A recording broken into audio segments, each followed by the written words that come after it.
ہم قرآن کی تفسیر سن لیں گے تو ثواب ملے گا. اب سن لیں گے ثواب ملے گا, نہیں سنیں گے کوئی بات نہیں, ہے بات نہیں. مسئلہ یہ پیش آتا ہے کہ بھئی قرآن کی تفسیر سنیں گے ثواب مل جائے گا, نہیں سنیں گے کوئی بات نہیں. جب ذہن میں یہ بات آ گئی کہ بھئی سنیں گے ثواب ملے گا, نہیں سنیں گے تو کوئی بات نہیں, تو دل چاہا آ گئے, نہیں دل چاہا نہیں آئے. اس کو اپنی ضرورت نہیں سمجھا کہ یہ قرآن کی تفسیر, قرآن کے معانی اور مطالب اور قرآن کے اشارات یہ میرے لیے ایسے ہی ضروری ہیں جیسے کھانا اور پانی ضروری, کہ جیسے کھانے کے بغیر جی نہیں سکتے, پانی کے بغیر جی نہیں سکتے, ایسے ہی قرآن کو سمجھے بغیر میں جی نہیں سکتا. جب تک یہ تصور قائم نہیں ہوگا تب تک قرآن کی تفسیر یا درس قرآن کی اہمیت دل میں نہیں پیدا ہوگی. اور پھر یہی ہوگا کہ آج یہ آ گئے, کل وہ آ گئے, پرسوں وہ آ گئے, آج یہ چلے گئے, کل وہ چلے گئے, پرسوں وہ چلے گئے. اور جہاں تسلسل ٹوٹ جاتا ہے, یعنی ایک کے بعد دوسری کڑی اگر نہ ملے تو بات سمجھ میں نہیں آتی. اس لیے قرآن کے درس قرآن کے لیے سب سے زیادہ ضروری جو ہے وہ استقامت ہے. اسی وجہ سے اب ہم لوگ مجبوراً پھر کیا کرتے ہیں کہ سلسلے وار درس نہیں کرتے. کبھی یہ صورت, کبھی وہ صورت, کبھی یہ آیت, کبھی وہ آیت, کہ بھئی ایک مضمون بس پورا بیان کر دیا جائے, کیونکہ پتہ نہیں ہے اب اگلے ہفتے یہ آئیں گے کہ نہیں آئیں گے, ان میں سے کون آئے گا کون نہیں آئے گا. سلسلے وار درس جب ہوتا ہے تو وہ ایک کڑی دوسرے کڑی سے جڑی ہوتی ہے, ایک بات دوسری بات سے جڑی ہوتی ہے, کہ بھئی پچھلی آیت میں اللہ تعالیٰ نے یہ کہا تھا اور اب اگلی آیت میں اللہ تعالیٰ یہ فرما رہے ہیں, پچھلے ہفتے یہ عرض کیا گیا تھا اب یہ عرض کیا جا رہا, تو وہ ایک بات دوسری بات سے جڑی. اب اگر یہ دو باتیں جوڑ کر نہیں سنی جائیں گی تو یقینی بات ہے کہ علم ادھورا رہ جائے گا, بات ادھوری رہ جائے گی, وہ مقصد حاصل نہیں ہوگا جو قرآن سے رہبری اور رہنمائی کا ہے. اسی وجہ سے اس زمانے میں ہمارے اساتذہ اور ہمارے علماء کا یہ ایک خاص علمی ذوق ہے کہ قرآن کی جب وہ تفسیر بیان کرتے ہیں, درس دیتے ہیں, تو جو ماضی میں علماء کرام اور مفسرین کرام نے جو کچھ آیات کے ضمن میں اپنے اقوال بیان کیے, ان سب کو بیان کرنے کے بعد عام طور پر اب اس زمانے میں جو ہمارے بڑے اساتذہ اور بڑے علماء ہیں وہ یہ ضرور بتاتے ہیں کہ اس وقت قرآن کی ان آیات میں ہمارے لیے کیا رہنمائی,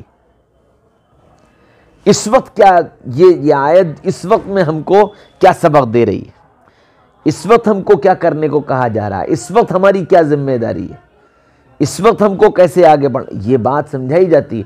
کیونکہ قرآن تو قیامت تک کے لیے ہے نا, تو قیامت تک جو مسائل آئیں گے ان مسائل میں حل جو ہے وہ قرآن میں ملے گا. تو اپنے ان مسائل کا حل ہمیں قرآن میں تلاش کرنا ہے. اسی وجہ سے اللہ تعالیٰ نے قرآن سے پہلے جتنی آسمانی کتابیں بھیجی وہ آسمانی کتابیں ایک ساتھ دے دیں. توریت پوری ایک ساتھ موسیٰ علیہ السلام کو دے دی گئی, انجیل پوری ایک ساتھ عیسیٰ علیہ السلام کو دے دی گئی, زبور پوری ایک ساتھ داؤد علیہ السلام کو دے دی گئی. اس میں احکامات بھی بیان کر دیے گئے, واقعات بھی سنا دیے گئے, جو کچھ بھی تھا وہ سب ایک ساتھ, یہ لو بھئی یہ توریت ہے, یہ لے جاؤ, اس کو پڑھو, اس کو سناؤ, اس کو سکھاؤ, اس کو سمجھاؤ, کام ختم ہو گیا. لیکن قرآن کے ساتھ اللہ تعالیٰ کا معاملہ یہ رہا کہ قرآن حالات کے مطابق اترتا رہا. جیسے حالات آئے اللہ نے وہ ان حالات کو سامنے رکھ کر قرآن اتارا, جو بھی حالات آتے رہے ان حالات کو سامنے. اچھا, اور یہ اس طرح قرآن کو نازل کر کے یہ بتا دیا کہ ہر حال میں قرآن کی رہبری ملے گی, کیونکہ ہر حال میں قرآن اترا ہے، سخت تنگیوں کے حال میں بھی آیا اور فراخی کے حال میں بھی آیا، سخت آزمائش کے حال میں بھی آیا اور بڑی اللہ کی نصرتوں اور مددوں کے درمیان بھی آیا، فاقوں میں بھی آیا، پیٹ بھرے ہوئے بھی آیا۔ ہر موقع پر اللہ تعالیٰ نے قرآن کو نازل کیا اور یہ بتانے کے لیے نازل کیا کہ ہر موقع کی رہبری قرآن میں مل جائے گی۔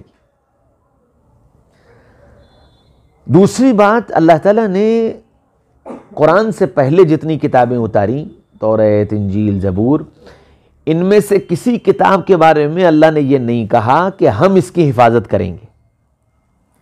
اللہ نے دے تو دی کہ یہ ہماری کتاب ہے، میرے بندوں کو یہ کتاب دے دو، لیکن کسی کتاب کے بارے میں اللہ نے یہ نہیں کہا کہ اس کی ہم حفاظت کریں گے۔ قرآن واحد کتاب ہے جس کے بارے میں اللہ تعالیٰ نے کہا کہ یہ ہم نے اتاری ہے اور ہم ہی اس کی حفاظت کریں گے۔ تو قرآن کی حفاظت اللہ تعالیٰ فرماتے۔ پھر قرآن کے علاوہ کسی کتاب کے لیے اللہ تعالیٰ نے یہ نہیں کہا کہ ہم نے اس کو یاد کرنا آسان کر دیا ہے، نہ توریت کے بارے میں، نہ انجیل کے بارے میں، نہ زبور کے بارے میں، لیکن قرآن کے بارے میں کہا وَلَقَدْ يَسَّرْنَا الْقُرْآنَ لِلذِّكْرِ فَهَلْ مِن مُدَّكِرٍ، کہ ہے تم میں سے کوئی یاد کرنے والا؟ میں نے اس کو یاد کرنا آسان کر دیا۔ اب کتنا آسان ہو گیا قرآن کا یاد کرنا؟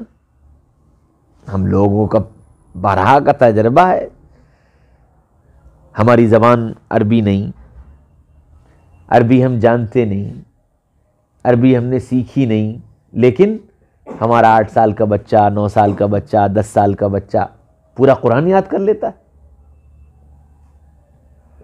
ذرا چھوٹا سا بچہ بھی بولنا شروع کرے، اس کو آپ قرآن کے الفاظ بتائیے، وہ بچے قرآن کے الفاظ بچہ یاد کر لیتا ہے۔ 1.5 سال، 2 سال، پونے 2 سال کے بچے جو بولنا شروع کرتے ہیں، اگر ان کو ماحول ملے اور چھوٹی چھوٹی صورتیں، چھوٹی چھوٹی دعائیں، چھوٹے چھوٹے وہ یاد کراؤ تو وہ یاد کر لیتے۔ کیوں؟ اللہ نے آسان کر دیا۔ دنیا کی کوئی کتاب ایسی نہیں ہے کہ جس کتاب کی زبان کو پڑھنے والا نہ جانتا ہو، جس کتاب کی زبان کو پڑھنے والا نہ سمجھتا ہو اور پھر وہ کتاب اسے یاد ہو جائے۔ کوئی کتاب نہیں۔ اتنی بڑی تعداد میں اکا دکا کوئی انسان ایسا ہو جائے تو بات الگ ہے، لیکن یہ قرآن کا معجزہ ہے کہ جس کی زبان جانتے نہیں، جس کی زبان بول نہیں سکتے، جس کی زبان سمجھ نہیں سکتے، لیکن ایک بڑی تعداد میں چھوٹے چھوٹے بچے قرآن کو یاد کر لیتے۔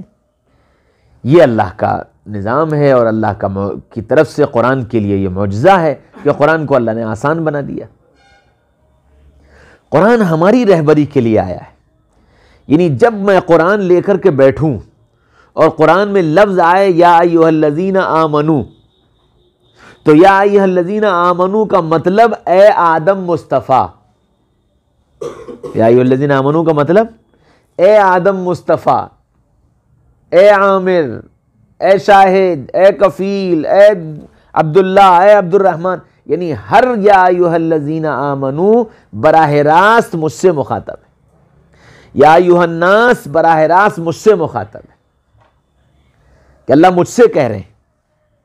جب قرآن کو اس نیت کے ساتھ سنا جائے گا کہ اس آیت کا مخاطب میں ہوں، اس آیت کا مخاطب میں ہوں، اللہ مجھ سے کہہ رہے ہیں، تو پھر وہ سمجھ میں آئے گا کہ بھئی یہ بات اللہ مجھ سے کہہ رہے ہیں، اور یہ حکم جو بیان کیا جا رہا ہے یہ مجھ سے کہا جا رہا ہے۔ یا ایھا الذین آمنوا استعینوا بالصبر والصلاۃ، اے ایمان والوں اللہ سے مدد طلب کرو صبر کے ذریعے اور نماز کے ذریعے۔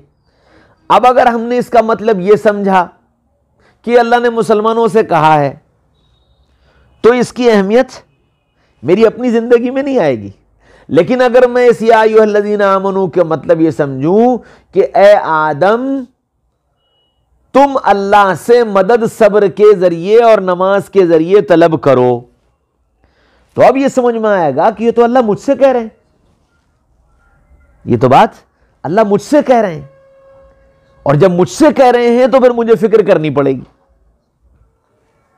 کہ میں اللہ کی مدد نماز کے ذریعے سے، میں اللہ کی مدد صبر کے ذریعے سے طلب کروں۔ قرآن کے احکامات اور قرآن کی آیات جب ہمارے سامنے آتی ہیں یا ان کی تفسیر ہمارے سامنے آتی ہے یا ان کی تشریح ہمارے سامنے آتی ہے، شیطان اس دھوکے میں ڈال دیتا ہے کہ یہ بات اللہ نے مسلمانوں سے کہی ہے یا یہ بات اللہ نے انسانوں سے کہی ہے۔ اچھا، جب مسلمانوں اور انسانوں کو مخاطب ہم اس آیت کا سمجھتے ہیں نا، تو ہم اپنے آپ کو نہ انسان سمجھتے ہیں نہ مسلمان سمجھتے ہیں، ہم اپنے کو اس سے الگ کر لیتے ہیں کہ یہ بات ہم سے نہیں کہی جا رہی ہے، سارے لوگوں مسلمانوں سے کہی جا رہی ہے، عام انسانوں سے کہی جا رہی ہے، ہم سے نہیں کہی جا رہی۔ اس وجہ سے قرآن کا وہ حکم ہماری زندگی میں عملی طور پر داخل نہیں ہو پاتا۔ اس لیے سب سے پہلی بات ضروری یہ ہے کہ قرآن کا مخاطب ہر فرد اپنے آپ کو سمجھے کہ یہ قرآن کی آیت براہ راست مجھ سے مخاطب ہے، مجھ سے کہی جا رہی ہے، یہ بات، یہ عمل مجھے بتایا جا رہا ہے، یہ کام کرنے کو مجھ سے کہا جا رہا ہے، اس کام سے مجھے روکا جا رہا ہے، اس کام سے مجھے منع کیا جا رہا ہے، میں ایسا نہ کروں، میں یہ نہ کروں، میں وہ نہ کروں، ساری چیزوں سے میں براہ راست اس قرآن کا مخاطب ہوں۔ اب جب میں براہ راست مخاطب ہوں تو پھر مجھے فکر ہوگی کہ میں نے روزانہ میرا معمول ایک پارہ قرآن پڑھنے کا ہے، میں نے ایک پارہ پڑھ لیا، اس ایک پارے میں اللہ نے مجھ سے کیا کیا کہا، اس ایک پارے میں اللہ مجھ سے کیا چاہتے ہیں، کیا کرنے کا حکم دے رہے ہیں، کیا کرنے سے منع کر رہے ہیں، یہ تو مجھے پتہ چلنا چاہیے نا۔ اگر نہیں پتہ چلا تو زندگی ایسی گزر جائے گی اور قرآن کے دور پہ دور ختم ہوتے رہیں گے۔ ہم رمضان میں تراویح میں قرآن سنتے رہیں گے، اپنی تلاوت کرتے رہیں گے، ثواب سے انکار نہیں ہے۔ قرآن اتنی بابرکت کتاب ہے کہ اس کا ایک لفظ سمجھ میں نہ آئے، لیکن قرآن کے پڑھنے والے کو ایک حرف پر 10 نیکی ملیں گی۔ اور پھر حضرت عبداللہ بن مسعود نے صاف کہہ دیا کہ میں یہ نہیں کہتا کہ الف لام میم ایک حرف ہے، الف ایک حرف، لام ایک حرف، میم ایک حرف۔ گویا اگر کسی شخص نے الف لام میم کہہ لیا تو 30 نیکی مل گئی۔ تو قرآن کے پڑھنے پر ثواب ملنا یہ ایک بالکل الگ چیز ہے، قرآن کے پڑھنے پر ثواب کا ملنا یہ ایک بالکل الگ چیز ہے، اور قرآن پر ہماری زندگی کا آ جانا یہ ایک بالکل الگ چیز ہے۔ ثواب کمانے کے بہت سارے راستے ہیں، ان راستوں میں ایک بہت عظیم الشان راستہ ہے قرآن کی تلاوت، بہت بڑا راستہ ہے کہ اس قرآن کی تلاوت سے اللہ کا قرب ملے گا، اس قرآن کی تلاوت سے اللہ کی محبت ملے گی، اس قرآن کی تلاوت سے اللہ کا تعلق ملے گا، اس قرآن کی تلاوت سے جنت کے درجات ملیں گے، یہ سب اپنی جگہ پر۔ لیکن قرآن جو زندگی لے کر کے آیا ہے، قرآن کے حلال کو حلال جان کر اختیار کرنا، قرآن کے حرام کو حرام جان کر چھوڑ دینا، قرآن کے بتائے ہوئے طریقے پر اپنے معاملات کو لے آنا، قرآن کے بتائے ہوئے طریقے پر اپنی تجارتوں کو لے آنا، قرآن کے بتائے ہوئے طریقے پر اپنی ازدواجی زندگی گزارنا، قرآن کے بتائے ہوئے ترتیب پر اپنے بچوں کی تربیت کرنا، قرآن کی بتائی ہوئی ترتیب پر اپنی عبادات کو لانا، قرآن کی بتائی ہوئی ترتیب پر اپنے معاملات کو قائم کرنا، یہ ایک بالکل الگ چیز ہے۔ قرآن یہ سب سکھانے کے لیے آیا ہے، اولادوں کی تربیت سکھانے قرآن آیا، کاروبار کرنا سکھانے قرآن آیا، معاملات کرنا سکھانے قرآن آیا، دشمنوں کی دشمنیوں کو دوستی میں کیسے بدلنا ہے یہ سمجھانے کے لیے قرآن آیا. دشمنوں سے اگر مقابلہ کرنا ہے تو کیسے مقابلہ کرنا یہ سمجھانے کے لیے قرآن آیا. دشمن کو اپنا محبوب بنا لینا یہ کیسے ممکن ہے یہ سمجھانے کے لیے قرآن آیا. قرآن اخلاقی زندگی کو سدھارنے کے لیے آیا. ہماری زبان کے بول کیسے ہوں یہ سکھانے کے لیے قرآن آیا. ہماری یاری دوستی کیسی ہو یہ بتانے کے لیے قرآن آیا. تو قرآن نے تو ایک ایک پہلو پر اور ایک ایک موقع پر ہماری رہبری اور رہنمائی کی.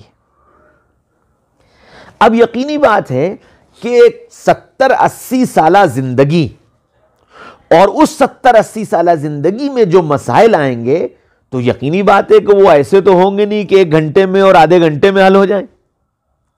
یہ 1 گھنٹے اور آدھے گھنٹے میں اس کی رہبری معلوم ہو جائے. جب زندگی بھر کی ہدایت قرآن میں موجود ہے تو پھر زندگی بھر قرآن سے تعلق قائم رکھنا پڑے گا. پھر زندگی بھر قرآن سے تعلق قائم رکھنے پر قرآن سے رہبری ملے گی, رہنمائی ملے گی.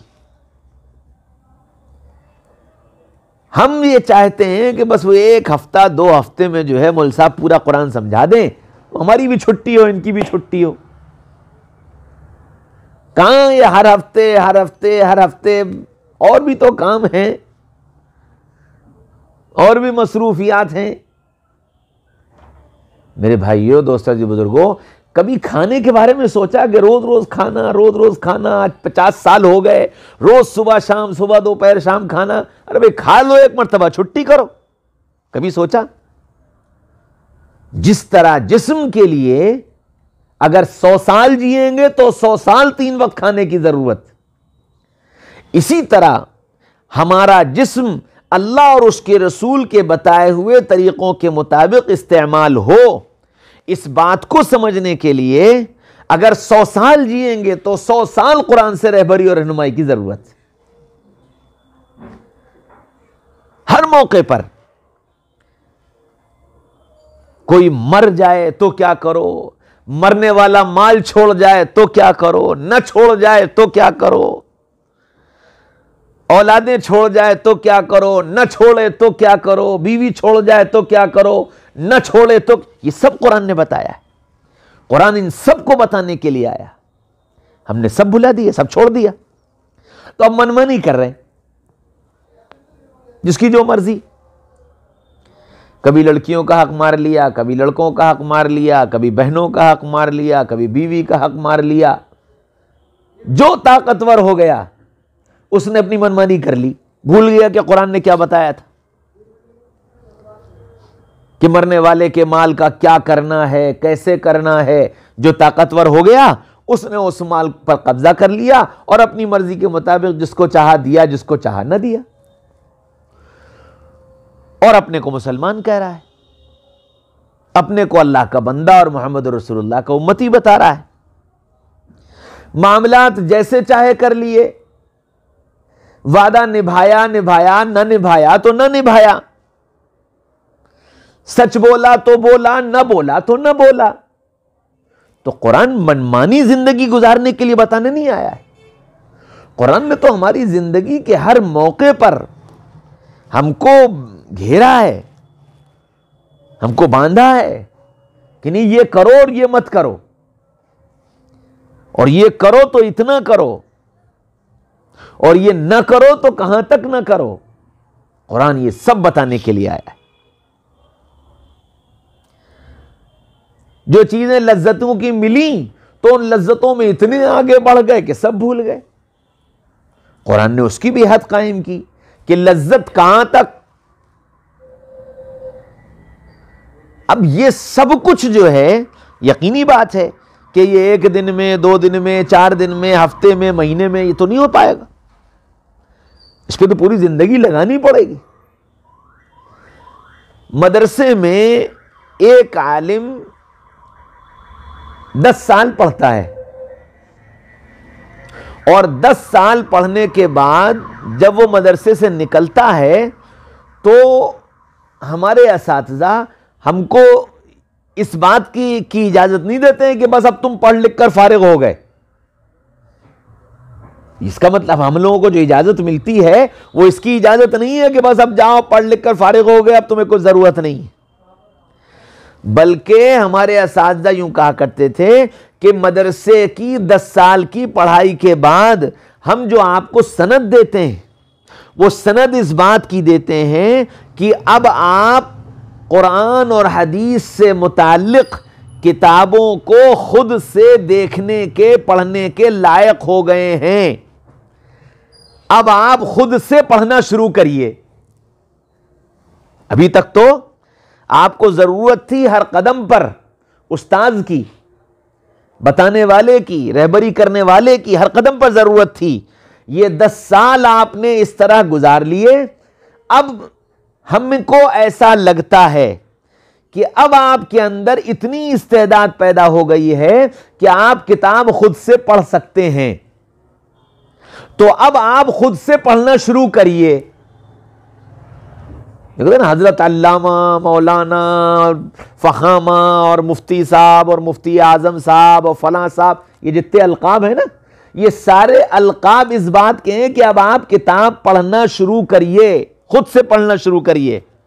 ابھی تک تو آپ اس کے محتاج تھے کہ آپ کا استاذ آپ کو بتائے کہ یہاں پر یہ حدیث جو بیان کی گئی اس کا یہ بھی مطلب ہے اور یہ بھی مطلب ہے اور یہ بھی مطلب ہے، قرآن کی اس آیت کے اس لفظ کا یہ بھی مطلب ہے اور یہ بھی مطلب ہے اور یہ بھی مطلب ہے.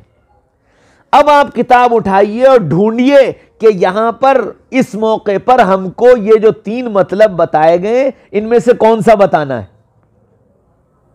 یہاں کس کی ضرورت ہے. اب آپ اس لائق ہیں کہ آپ کتابیں دیکھیے. تو قرآن اتنا بڑا علم ہے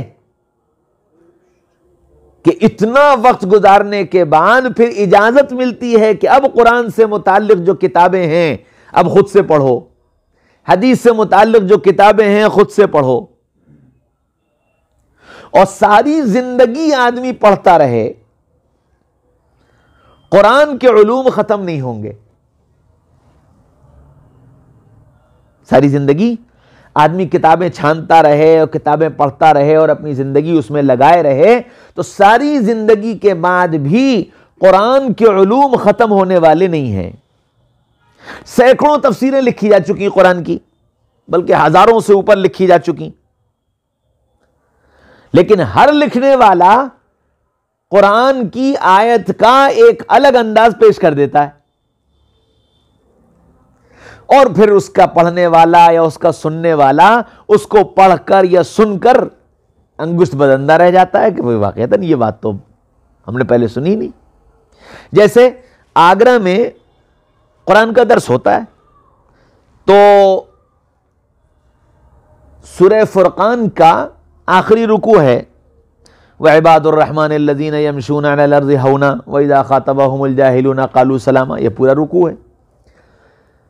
اس رکوع کی تشریح بڑے بھیا نے کی. اتفاق ایسا ہوا کبھی ہمارا جانا ہوا تو ہم نے کی، ہم نے بھی اسی رکوع کا انتخاب کر لیا. پھر اتفاق ایسا ہوا کہ کبھی سعدی کا جانا ہوا تو انہوں نے بھی اسی کی تشریح کی. پھر اتفاق ایسا ہوا کہ انیس کا جانا ہوا تو انہوں نے بھی اسی کی تشریح کی. پھر اتفاق ایسا ہوا کہ کبھی ایسا موقع آیا تو بھیا نے پھر دوبارہ اس کی تشریح کی. تو وہ جو مستقل اس قرآن کے درس میں آنے والے تھے وہ ان میں سے ایک صاحب مجھ سے کہنے لگے کہ میں اس آیت کی، اس رکوع کی تقریباً اسی مسجد میں 8 مرتبہ تشریح سن چکا ہوں، اور 8 مرتبہ میں 5 لوگوں سے الگ الگ، اور آپ ہی میں سے کسی سے 2 مرتبہ اور 3 مرتبہ سن لی، اور ہر مرتبہ سارے مضمون الگ،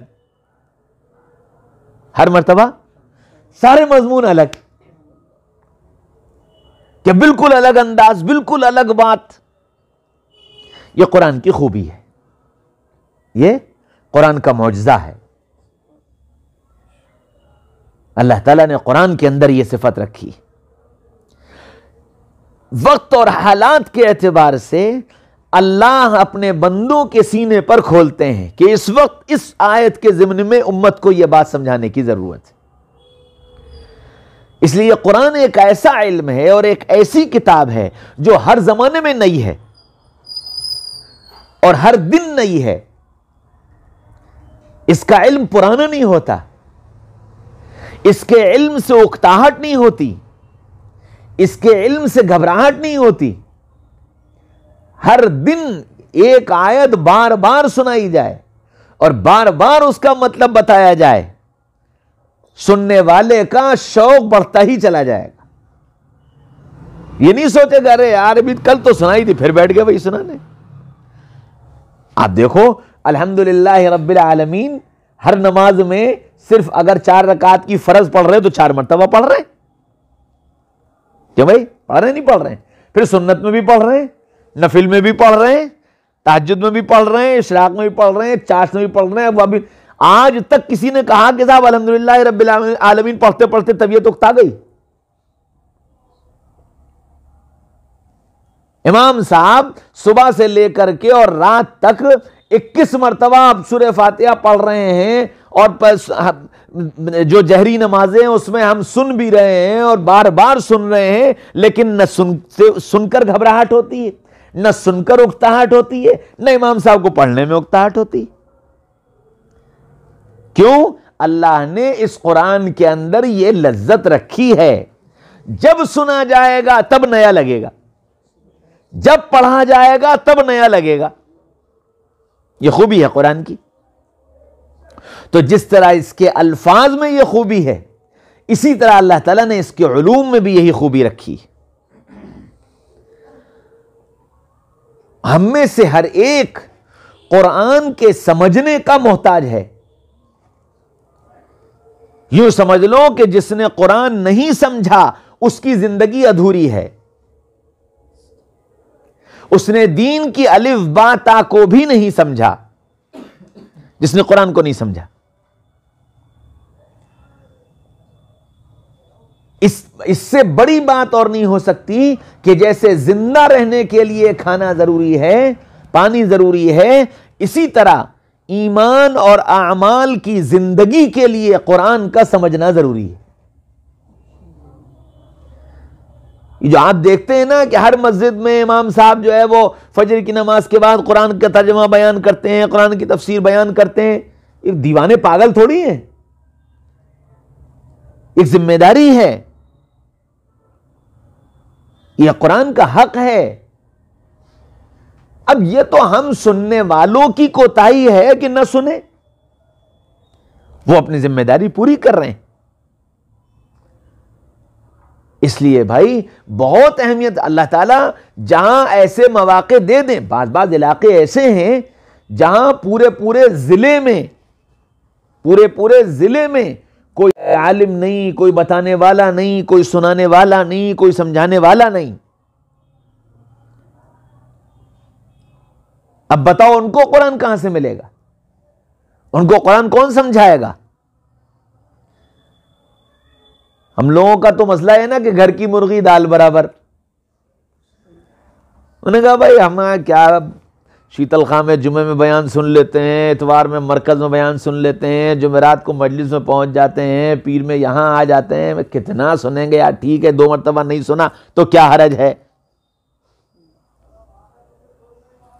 موجود ہے، لوگ موجود ہیں، سنانے والے بتانے والے موجود ہیں، بار بار ہر مسجد میں اللہ کا شکر ہے کچھ نہ کچھ کسی نہ کسی شکل میں قرآن کا تذکرہ ہو رہا ہے، قرآن کی بات چل رہی.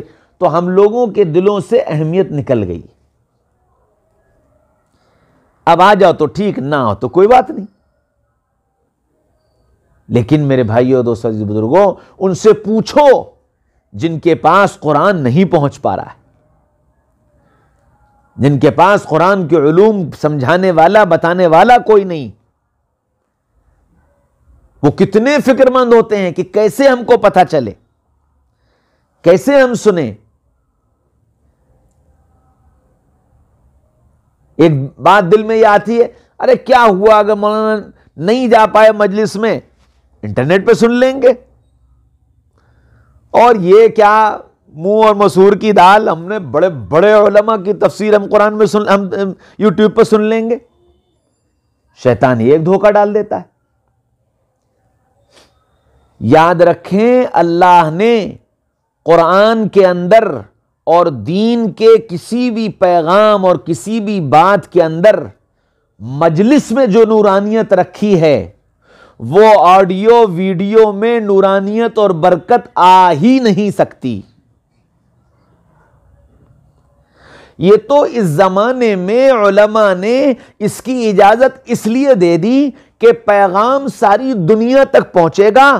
بہت سارے غیر ایمان والے ایسے ہیں جو ہماری ان مجلسوں میں آ ہی نہیں سکتے، لیکن ان کو شوق ہے، تو کم از کم ان کو ان تک یہ پیغام پہنچ جائے اور پتہ نہیں کون سی بات کسی کی زندگی کے بدلنے کا سبب بن جائے.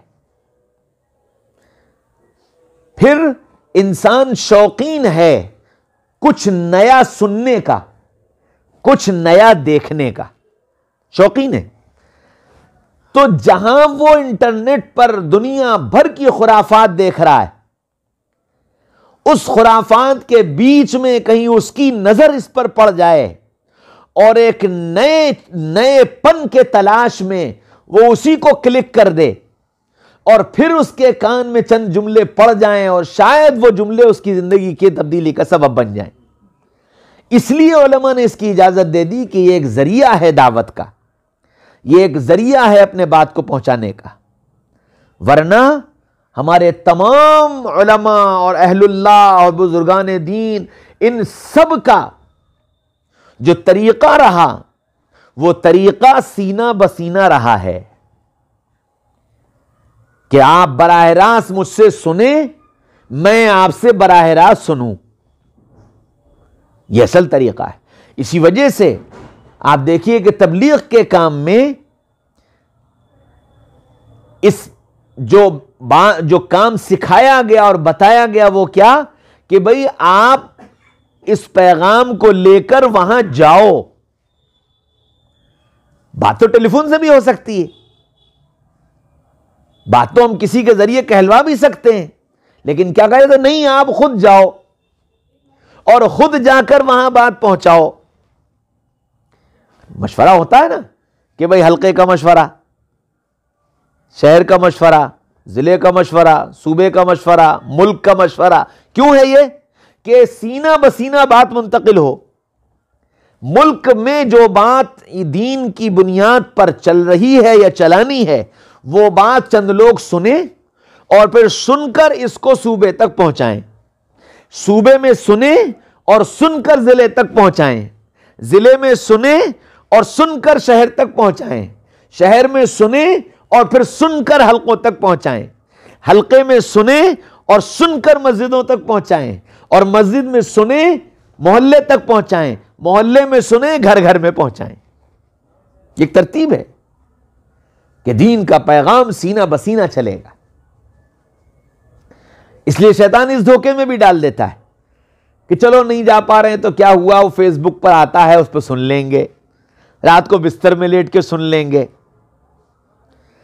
میرے بھائیوں دوستوں جی بزرگوں، سن لینا ایک الگ چیز ہے. اس کی نورانیت، اس کی برکت، اس کی خیر، اس کا ملنا یہ ایک بالکل الگ چیز ہے. اور یہ نورانیت اور برکت اور خیر اللہ نے مجلس کے اندر ہی رکھی اہتمام کے ساتھ کہ میں اللہ کا کلام سننے کے لیے جا رہا ہوں، میں اللہ کا کلام سنوں گا، میں اللہ کا کلام سمجھوں گا. اللہ مجھ سے مخاطب ہے، اللہ مجھ سے بات کر رہا ہے. اس استحضار کے ساتھ قرآن کی تفسیر کا، قرآن کے درس کا سننا اور اس کو اپنی زندگی کا ایک اہم ترین عمل سمجھنا. اہم ترین عمل. میں کھانا چھوڑ سکتا ہوں، میں قرآن کا درس نہیں چھوڑ سکتا. جن کے دلوں میں اللہ تعالیٰ نے قرآن کی عظمت ڈالی اور اس کی اہمیت ان کی سمجھ میں آئی، بعض اللہ کے بندوں کو ہم نے دیکھا کہ 30 سال ہمارے آگرہ میں جو قرآن کا درس ہوا وہ 30 سال میں جا کر کے ایک دور مکمل ہوا تھا، اور بعض اللہ کے بندے اس درس میں آنے والے ایسے تھے کہ 30 سال میں کوئی اتوار ان کا چھوٹا نہیں۔ معمولی بات نہیں ہے، انسانی زندگی میں بہت سارے کام آتے ہیں، بہت سارے مسائل آتے ہیں، لیکن 30 سال تک اس کو نبھانا، یہ سمجھ کر کہ اللہ کا کلام ہم سے مخاطب۔ یہی درخواست آپ سب سے بھی ہے کہ آپ سب جتنے یہاں موجود ہیں یہ سمجھیں کہ اللہ تعالیٰ نے بہت بڑا کرم فرمایا، بہت بڑا فضل فرمایا کہ قرآن کے سننے اور سمجھنے کا ایک موقع ہم کو ہمارے گھر پر دے دیا۔ یہ اللہ کی نعمت ہے۔ فرمایا کہ اگر تم نعمت کی قدر کرو گے تو ہم یہ نعمت بڑھا دیں گے، نعمت کی ناقدری کرو گے تو پھر ہم نعمت چھین بھی لیں گے، اور اس نعمت کی ناقدری کا عذاب بھی تم کو دیں گے۔ اس لیے اس پر خوب اللہ کا شکر ادا کرنا چاہیے کہ اللہ تیرا شکر ہے کہ تو نے اپنے کلام کے سننے اور سمجھنے کا ایک موقع ہم کو ہمارے محلے میں، ہمارے گھر پر، ہمارے علاقے میں دے دیا ہے۔ جب آپ اس کو اتنی اہمیت دو گے تو پھر آپ کی شرکت بھی آسان اور دوسروں کو شریک کرنا بھی آسان، کہ آپ اہتمام کے ساتھ خود بھی شریک ہوں اور اپنے ملنے جلنے والوں کو دعوت دے کر شریک کریں۔ آپ لوگ وہ نہیں ہیں جن کو فون کر کر کے دعوت دی جائے، آپ لوگ وہ ہیں جو دوسروں کو دعوت دے کر ساتھ لے کر آئیں۔ تب ہے بات کہ آپ نے اس کو اہمیت دی، تب ہے بات کہ آپ نے اس کو اپنی ضرورت سمجھا، تب ہے بات کہ آپ نے اس کو اپنی غذا جانا۔ اگر آپ کو بھی فون کر کر کے دعوت دینی پڑے گی تو پھر اس کا مطلب یہ ہے کہ ابھی آپ کی زندگی میں اس کی اہمیت نہیں آئی، آپ ایک ثواب کی چیز سمجھ رہے ہیں، موقع مل گیا آ گئے، نہیں ملا نہیں آئے۔ نہیں بھائی، یہ بہت بڑا اللہ کا کرم اور اللہ کا فضل ہے کہ اللہ نے قرآن کو سمجھنے اور سمجھانے کے مواقع ہم کو دے دیے۔ اور میں تحدیث بن نعمت کے طور پر کہتا ہوں، اس وقت انیس میاں یہاں موجود نہیں ہیں، اللہ تعالیٰ نے بہت صلاحیت دی ہے، اس کو بہت صلاحیت دی، قرآن فہمی اللہ نے اس کو عطا فرمائی، قرآن کو سمجھتا ہے، بڑوں کی باتوں کو بہت جلدی اخذ کر لیتا ہے، بہت چھوٹی عمر ہے لیکن ماشاءاللہ وہ کتاب کو پڑھتا ہے تو کتاب کے مضامین کو وہ چند صفحوں اور چند سطروں کو پڑھ کر پورے کتاب کا مضمون سمجھ لیتا ہے کہ اس کتاب میں ہے کیا۔ اللہ نے اتنی اسے صلاحیت دی، یہ اللہ کی ایک نعمت ہے، یہ اللہ کی طرف سے ہے، ہر ایک کو نہیں ملتی۔ وہ نعمت اللہ نے آپ کو دے دی کہ آپ کے درمیان وہ آ رہے ہیں، آپ کے درمیان وہ قرآن کو لے کر بیٹھ رہے ہیں، سن رہے ہیں، سنا رہے ہیں، سمجھا رہے ہیں۔ پھر اللہ کا بہت بڑا احسان ہے کہ سمجھانے کی استعداد اس کے اندر ہے، تو ان سب اس کی قدردانی کریں، ورنہ وقت تو گزر رہا ہے، وقت گزر رہا ہے، وہ اپنا کام کر رہے ہیں، اپنی ذمہ داری پوری کر رہے ہیں۔ اس جو وقت ہے، جو کام ہے، اس کام کے ذریعے سے مجھے نفع پہنچ جائے، مجھے نفع پہنچ جائے میری ذات کو۔ جو بات سمجھ میں نہ آئے بے کھٹک پوچھیں کہ بھائی مول صاحب آج آپ نے یہ بات سمجھائی، ابھی میری سمجھ میں نہیں آئی، اس کو ذرا آپ مجھے یا تو اکیلے میں سمجھا دو یا پھر سے سمجھا دو، انشاءاللہ پھر وہ بات سمجھ میں آئے گی، عملی طور سے اس کو زندگی میں لانا آسان ہوگا۔ جو آپ قرآن سنتے ہیں، قرآن کی جو تفسیر یا تشریح آپ کے سامنے آتی ہے، اس کو اگر آپ کو اپنی زندگی میں لانے میں دشواری آ رہی ہے تو اس کا بیٹھ کر مذاکرہ کریں، اس کو پوچھیں کہ یہ ہم کیسے لا سکتے ہیں اپنی زندگی میں، عملی طور سے کیسے داخل کر سکتے ہیں، اس کا مذاکرہ کریں۔ جو بات سمجھ میں نہیں آئی اس کو پوچھیں. علم پوچھنے سے بڑھتا ہے، سیکھنے والے کا بھی اور سکھانے والے کا بھی. سیکھنے والے کا بھی اور سکھانے والے کا بھی. کیونکہ اگر آپ نے کوئی سوال کیا، یقینی بات ہے، ہو سکتا ہے کہ بتانے والا اس سوال کے متعلق اس وقت اس کا علم مستحضر ہو، وہ آپ کو جواب دے دے. ہو سکتا ہے کہ آپ کے سوال پر اس کا علم اس لائن کا اس وقت مستحضر نہ ہو، تو وہ پھر کتاب اٹھائے گا، اور اس کتاب کے اٹھانے سے اس کے علم میں اضافہ ہوگا، اس کا علم بڑھے گا. تو علم میں سوال و جواب دونوں کے علم کا اضافہ کا سبب بنتا ہے، سننے والے کا بھی اور سنانے والے کا بھی. اسی لیے قرآن کہتا ہے فَاسْأَلُوا أَهْلَ الذِّكْرِ إِن كُنتُمْ لَا تَعْلَمُونَ. تم اگر کوئی بات نہیں جانتے ہو تو بار بار جاننے والوں سے پوچھو، معلوم کرو. لیکن وقت، حالات، موقع، ان سب کی مناسبت سے عام طور سے اب لوگ مصروف زیادہ ہو گئے ہیں تو واٹس ایپ پر پوچھ لیتے ہیں. کوئی حرج نہیں ہے، ٹھیک ہے، ضرورت ہے، پوچھ سکتے ہیں. لیکن اس بات کا خیال رکھنا چاہیے، کوئی بھی سوال ہم پوچھ رہے ہیں تو اس میں دو باتیں ذہن میں رہنی چاہیے کہ جو سوال میں پوچھ رہا ہوں، اس سوال کے جواب سے میرا دینی فائدہ کیا ہوگا. جو سوال میں پوچھ رہا ہوں، اس سوال سے میرا دنیاوی فائدہ کیا ہوگا.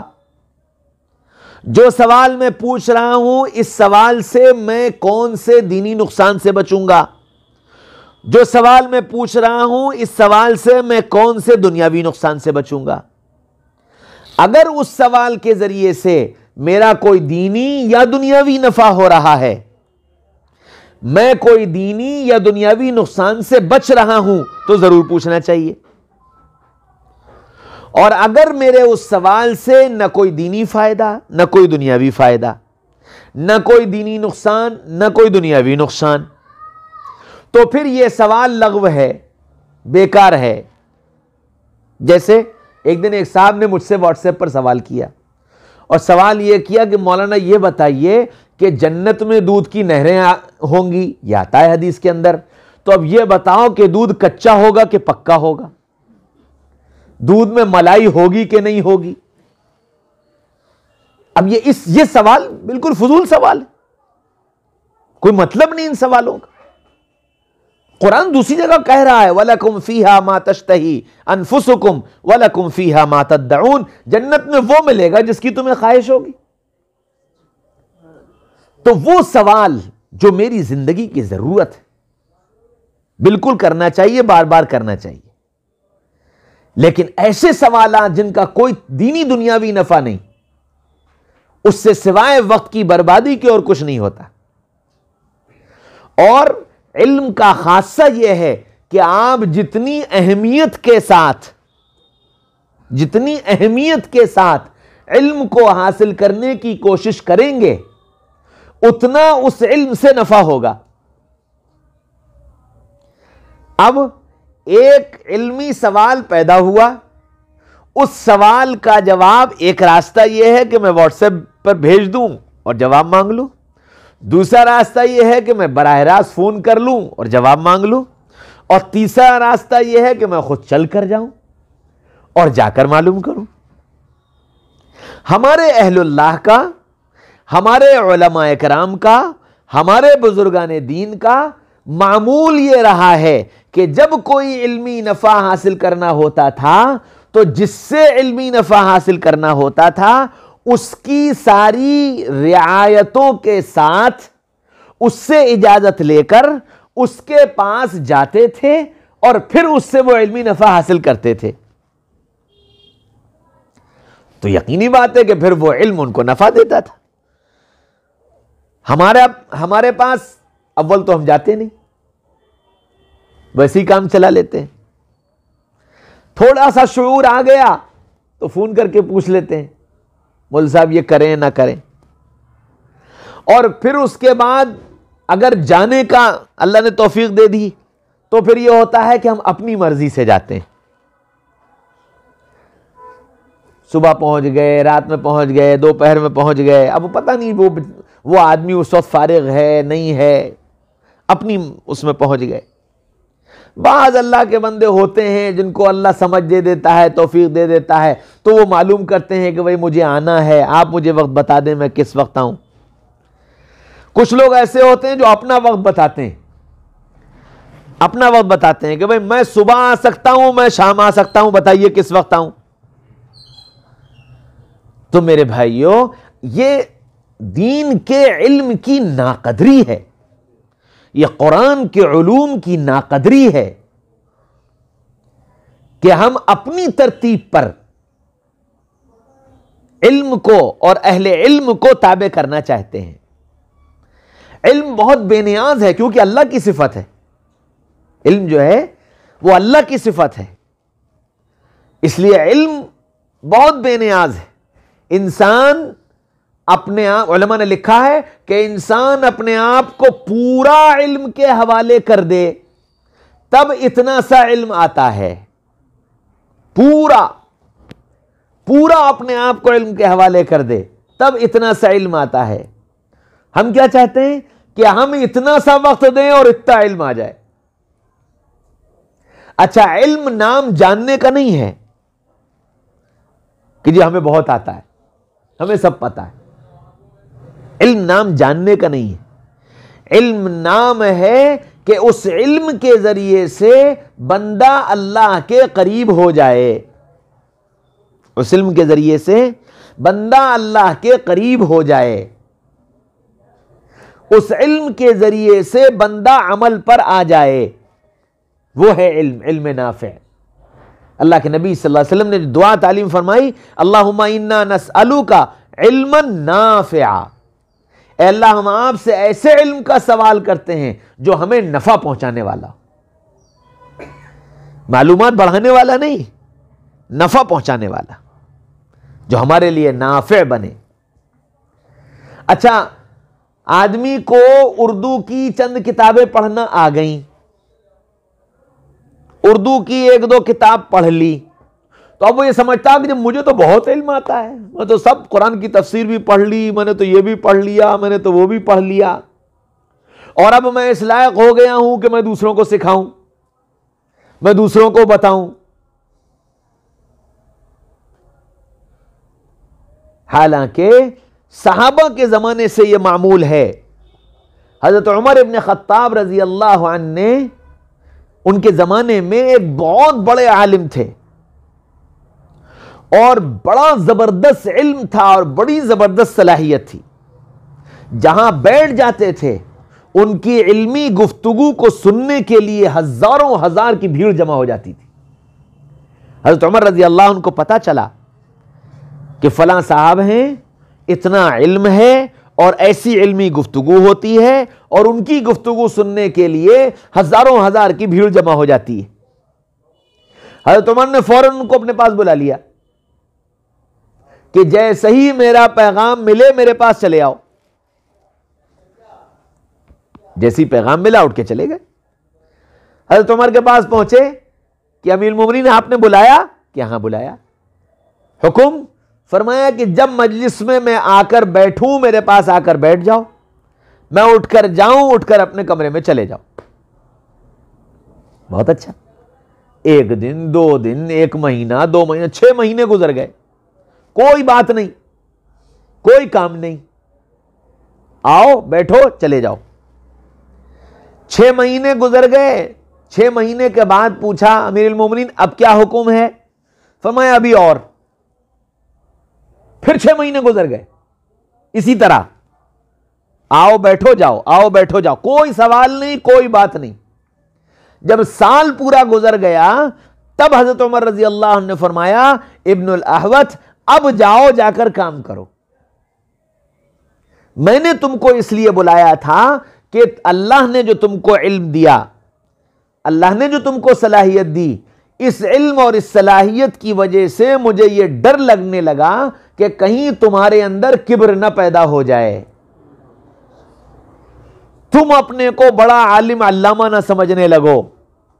میں نے تمہاری تربیت کے لیے تم کو اپنے پاس بلایا تھا، اور سال بھر رکھ کر کے اب الحمدللہ یہ اطمینان ہو گیا کہ یہ علم تمہارے اندر اب کبر نہیں پیدا کرے گا۔ اس لیے چند کتابوں کے پڑھ لینے کا نام عالم ہو جانا نہیں ہے، قرآن کے ترجمے کے پڑھ لینے کا نام قرآن کا سمجھ لینا نہیں ہے۔ زندگی کھپ جاتی ہے، زندگی لگ جاتی ہے، اور اس کے بعد بھی کچھ نہیں آتا، اس کے بعد بھی کچھ نہیں آتا۔ یہ تو صرف اللہ کا فضل، اللہ کا کرم جن بندوں پر ہو جائے اور اللہ ان کو اپنے خزانے سے علم عطا فرما دے، ان کے لیے یہ حکم ہے کہ وہ پہلے اپنے آپ کو بڑوں کے تابع کریں اور بڑوں سے تربیت حاصل کریں، پھر جب بڑے اس کی اجازت دیں کہ ہاں اب تم یہ کام شروع کرو، تب اس کی اجازت ہے۔ اساتذہ جب کسی کو پڑھنے پڑھانے کی اجازت دیتے ہیں، اب تو نہیں یہ دور رہا، ورنہ پہلے زمانے میں مدرسے میں پڑھنے کے بعد طلباء بزرگوں کی خدمت میں جا کر رہتے تھے، ان کی جوتیاں سیدھی کرتے تھے، ان کی ڈانٹ سہتے تھے، ان کے یہاں رہ کر اپنے نفس کو کچلتے تھے، پھر اجازت ملتی تھی کہ ہاں اب جاؤ کام کرو۔ اب تو مسئلہ یہ ہے کہ وہ مدرسے سے پڑھ کر آیا یا کالج سے پڑھ کر آیا یا چند کتابیں پڑھ لیں تو وہ اتنے ہی کے بعد سمجھتا ہے کہ بس اب تو میں عالم علامہ ہو گیا، اب مجھے کسی تربیت کی، کسی بڑے کے پاس جانے کی کہیں کوئی ضرورت نہیں۔ پہلے یہ معمول تھا، ہر گھر کا یہ معمول تھا کہ جب پڑھائی پوری ہوتی تھی تو پڑھائی کے بعد بڑوں کے پاس رکھا جاتا تھا کہ بھئی یہاں رہو، یہاں کچھ سیکھو۔ ہمارے بڑے بھائی کو ہمارے ابا نے 2 سال مولانا سجاد صاحب کے پاس رکھا پڑھنے کے بعد۔ ہماری پڑھائی پوری ہوئی تو 4 مہینے 2 مرتبہ مولانا سعید احمد خان صاحب کے پاس رکھا کہ ان کے پاس رہو، جوتیاں سیدھی کرو، سیکھو، تب جا کر یہ علم آتا ہے، تب جا کر کچھ ملتا ہے،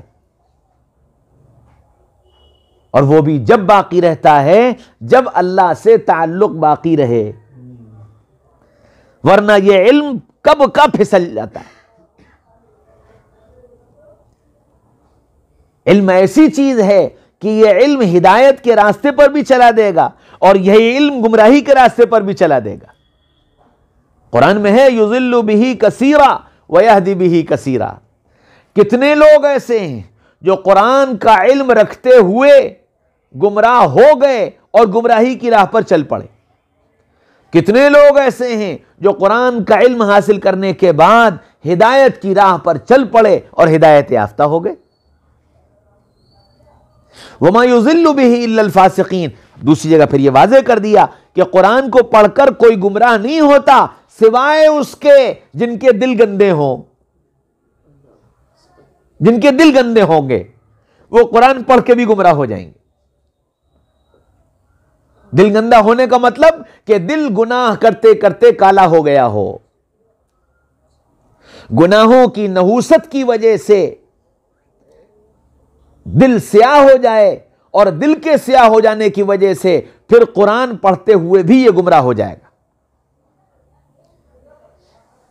دین کا کام کرتے ہوئے بھی یہ گمراہ ہو جائے گا، نمازیں پڑھتے ہوئے بھی یہ گمراہ ہو جائے گا، اگر گناہ نہ چھوٹے، اگر دل صاف نہ ہوا۔ قرآن کہہ رہا وما یضل بہ الا الفاسقین، قرآن پڑھ کر کوئی گمراہ نہیں ہوگا الا الفاسقین، سوائے ان لوگوں کے جن کے دل گندے ہوں۔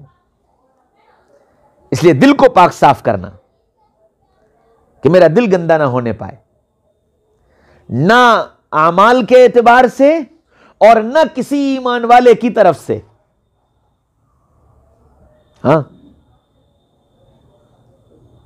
علماء نے لکھا ہے کہ مرید وہی مراد تک پہنچتا ہے، مرید وہی مراد تک پہنچتا ہے جس کا دل پاک صاف ہو، جس کا دل پاک صاف ہو وہ مراد تک پہنچ جائے گا۔ اس لیے قرآن سے نفع وہی اٹھائے گا جس کا دل پاک صاف ہو۔ تو اپنے دل کو پاک صاف رکھنا قرآن کے علوم سے نفع کا سبب بنے گا۔ اس لیے اللہ نے ایک بڑی نعمت آپ حضرات کو دی ہے، اس کی خوب قدر کریں، اہتمام کے ساتھ خود بھی شرکت کریں، اور ہر آدمی یہ طے کرے کہ مجھے اپنے ساتھ ایک ساتھی کو لے کر چلنا ہے، جن کو ہم اپنی مسجد میں، اپنے محلے میں، اپنی سوسائٹی میں، اپنے یاروں دوستوں میں، جن کو ہم سمجھتے ہیں کہ اس کے دل کے اندر کچھ دینی جذبہ ہے، اس کے دل کے اندر کچھ دینی شوق ہے، کچھ ولولہ ہے، یہ کچھ چاہتا ہے، کچھ طلب ہے، اس کو پھر دعوت دیں، اس کو سمجھائیں، اس سے کہیں تم چل کر کے ایک مرتبہ یہ قرآن کا پیغام سنو، قرآن کی بات سنو۔ وہ پھر جب آپ کے ساتھ آئے گا، اللہ نے اس قرآن میں وہ چاشنی رکھی ہے، وہ چسک رکھی ہے کہ جب وہ ایک مرتبہ سن لے گا تو پھر انشاءاللہ اس کا آنا آسان ہو جائے۔ خوب فکر کے ساتھ اتنی محنت کریں کہ یہ گھر چھوٹا پڑے، یہ کمرہ نہیں، یہ گھر چھوٹا پڑے، اور کوئی بڑی بات نہیں، صرف آپ کی نیتوں کی ضرورت ہے، آپ کے ارادوں کی ضرورت ہے، اور یہ ساتھ میں ایک لالچ بھی اپنے لگا لو کہ میں کسی ایک کو لے آیا اور اس کے کسی کے دل میں ایک بات بھی اگر اتر گئی، میری نماز پتہ نہیں قبول ہوگی نہیں ہوگی، میرا روزہ پتہ نہیں قبول ہوگا نہیں ہوگا، میری تلاوت، میرا ذکر، میری دعوت، میری محنت کچھ پتہ نہیں کیسی ہے، اللہ کے یہاں کیا بنے گا، اس کا کچھ ملے گا یا منہ پر لپیٹ کر مار دی جائے گی۔ لیکن اگر کوئی اللہ کا بندہ میری دعوت پر یہاں آ گیا اور اس کے دل میں کوئی ایک بات اتر گئی، پھر وہ ٹوٹا پھوٹا الٹا سیدھا کیسا بھی عمل کرے گا، اللہ مجھے خالص عمل کا اجر دے گا، اور وہ میری نجات کا سبب بن جائے گا۔ کل قیامت کے میدان میں کتابوں میں لکھا ہے، محمد رسول اللہ صلی اللہ علیہ وسلم کے بعض امتی ایسے کھڑے ہوں گے کہ ان کے پیچھے بڑی بڑی جماعتیں ہوں گی، اور دیکھنے والے یہ پوچھیں گے یہ کون سے نبی ہیں، یہ کون سے نبی ہیں؟ تو فرشتے ان کو بتائیں گے یہ نبی نہیں ہیں، یہ محمد رسول اللہ صلی اللہ علیہ وسلم کے امتی ہیں، یہ خود بھی چلے اور انہوں نے محنت کر کے لوگوں کو ایمان اور اعمال اور قرآن اور شریعت اس پر لانے کی کوشش کی، یہ اتنی بڑی تعداد ان کی کوششوں سے قرآن اور سنت پر چلنے والی بن گئی جو آج ان کے پیچھے کھڑی ہوئی۔ فرمایا امتی پچھلے قوموں کے نبیوں سے آگے بڑھ جائیں گے، کہ بعض نبی ایسے ہوں گے جن کے پیچھے 8 آدمی اور 10 آدمی ہوں گے۔ آپ اس سے اندازہ لگاؤ کہ حضرت نوح علیہ السلام 950 سال محنت کی ہے، اور اس 950 سال میں آپ کے ساتھ تیار ہونے والے کل 80-85 آدمی تھے۔ گویا اب نوح علیہ السلام کے ساتھ کل قیامت کے میدان میں 80-85 آدمی کھڑے ہوں گے، اور محمد رسول اللہ صلی اللہ علیہ وسلم کا امتی ذرا سی فکر اور محنت پر ایک آدمی کی زندگی کے بدلنے کا سبب بنا، اس کی ذریعے سے نہ جانے کتنے انسانوں کو ہدایت ملی، وہ سب اس کے پیچھے آ جائیں گے، سب اس کے پیچھے آ جائیں گے۔ ہمارے حضرت مولانا سید احمد خان صاحب رحمۃ اللہ علیہ فرمایا کرتے تھے کہ کل قیامت کے میدان میں اگر اللہ مجھ سے پوچھے گا سعید کیا لے کر آئے ہو، تو میں کہوں گا کہ 2 لوگوں کو لے کر آیا، ایک طارق جمیل اور ایک سجاد نعمانی، کہ دونوں کی تربیت ہمارے حضرت مولانا سید احمد خان صاحب نے کی۔ حضرت مولانا سجاد صاحب 10 سال مولانا کی خدمت میں رہے، اور حضرت مولانا طارق جمیل صاحب 10 سال مسلسل رہے اور 10 سال اسفار میں ساتھ رہے، 20 سال مولانا کی خدمت میں رہے۔ اور اب دیکھ لو طارق جمیل صاحب لاکھوں انسانوں کی زندگیوں کے بدلنے کا سبب بن گئے۔ اب بتاؤ مولانا سعید احمد خان صاحب کے پیچھے کتنی لمبی لائن ہوگی؟ کہ ایک آدمی پر محنت کر کے اس کو بنا دیا اور وہ صلاحیت والا تھا اور اس صلاحیت والے کے پیچھے ہزاروں لاکھوں بندے چلے گئے.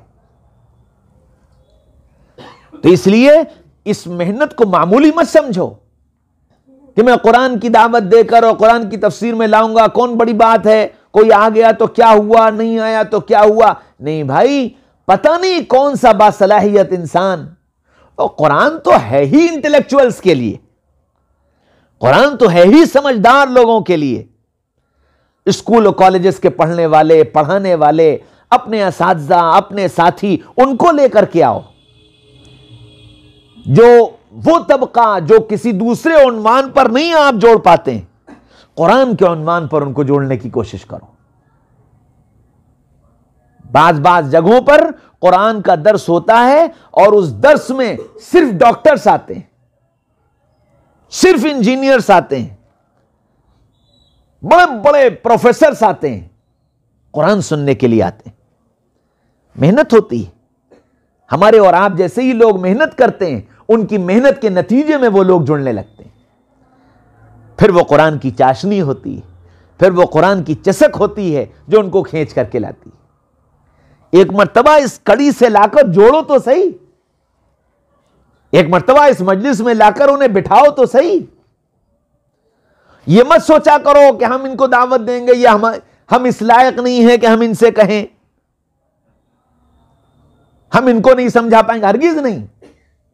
آپ تو اس نیت کے ساتھ کہ اللہ کا کلام اگر اس کے کان میں پڑ گیا تو یہ بڑی صلاحیت والا ہے, بہت اس کے ذریعے سے کام ہو جائے گا, اس عنوان پر اس کو تیار کر کے اپنے ساتھ لے آؤ.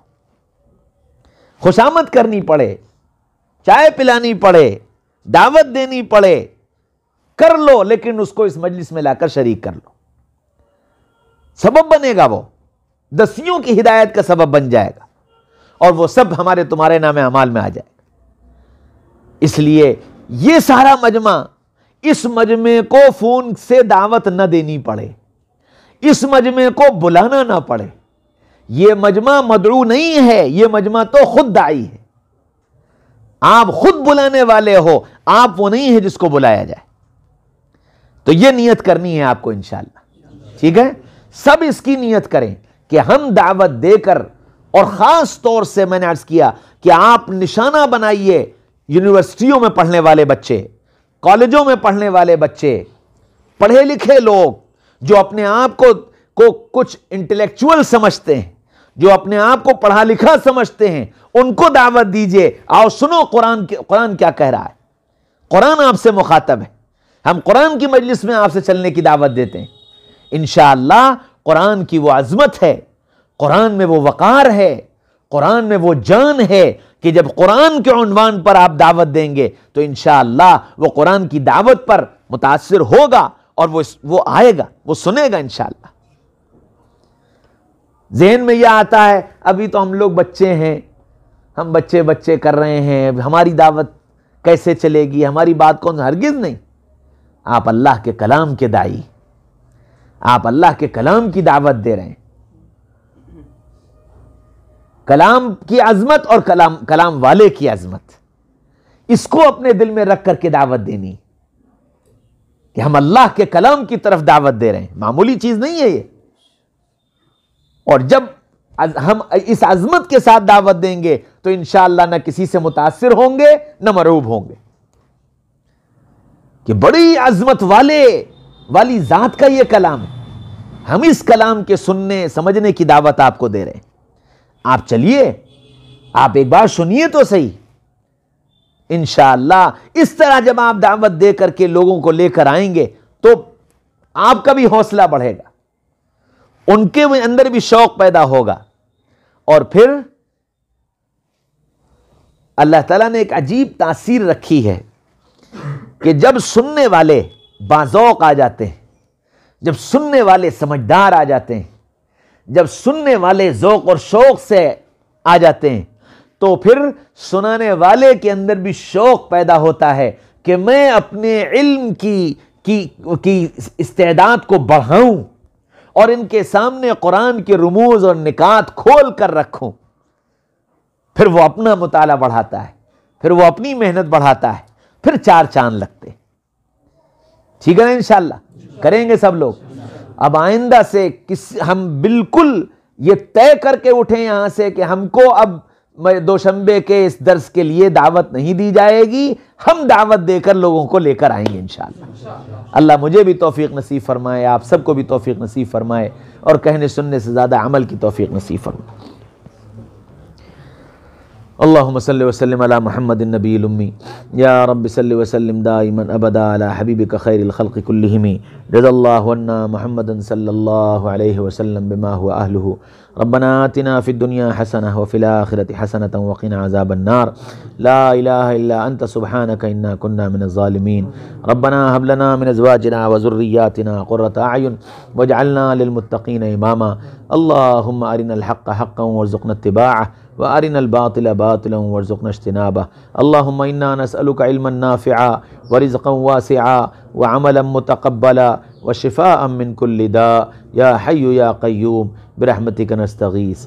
یا اللہ ہمارے اس جمع ہونے کو قبول فرما، اس کہنے سننے کو قبول فرما، قرآن کا ذوق اور شوق عطا فرما، قرآن کا ذوق اور شوق عطا فرما، قرآن کو سمجھنا اور قرآن کو سننا آسان فرما، یا اللہ قرآن کی طرف دعوت دینا آسان فرما، قرآن کی طرف دعوت دینا آسان فرما، قرآنی محفل سجانا آسان فرما، یا اللہ اپنے کرم سے ہمارے لیے قرآن کو سننا اور قرآن کو سمجھنا اور قرآن پر عمل کرنا آسان فرما دیجئے، یا اللہ بھرپور دستگیری فرما دیجئے، حمایت نصرت مدد فرما دیجئے، اس گھر کو قبول فرما، گھر والوں کو قبول فرما، یا اللہ اپنے کرم سے فضل سے یہاں سے قرآن کی ہوائیں چلا دیجئے، قرآن کی ہوائیں چلا دیجئے، قرآن کی بہار لے آئیے، یا اللہ ہم سب کو قرآن والا بنا دیجئے، قرآن والا بنا دیجئے، قرآن کا عشق نصیب فرما دیجئے، قرآن کی محبت نصیب فرما دیجئے، یا اللہ ہماری تمام جائز حاجات، مرادوں، تمناؤں، آرزوؤں کو ساتھ خیر عافیت کو پورا فرما دیجئے، ہمارے ہر ادھورے کام کی تکمیل فرما دیجئے، یا اللہ ہماری تمام دعاؤں کو محض اپنے فضل و کرم سے قبول فرما لیجئے، یا اللہ جو کچھ کہا تیرے فضل و کرم سے کہا، یا اللہ اپنے کرم سے ہمارے ان جملوں کو قبول فرما لیجئے، ہمارے ان جملوں کو قبول فرما لیجئے، یا اللہ ہمارے بھائیوں نے نیت کی ہے آئندہ لوگوں کو دعوت دے کر قرآن کی طرف لانے کی، یا اللہ اپنے کرم سے ان کی نیتوں کو پورا فرما دیجئے، آسانیاں پیدا فرما دیجئے، یا اللہ جذبہ اور شوق نصیب فرما دیجئے، جذبہ اور شوق نصیب فرما دیجئے، ہماری دعاؤں کو محض اپنے فضل و کرم سے قبول فرما لیجئے، وصلی اللہ تعالی علی خیر خلقہ محمد وآلہ وصحبہ اجمعین برحمتک یا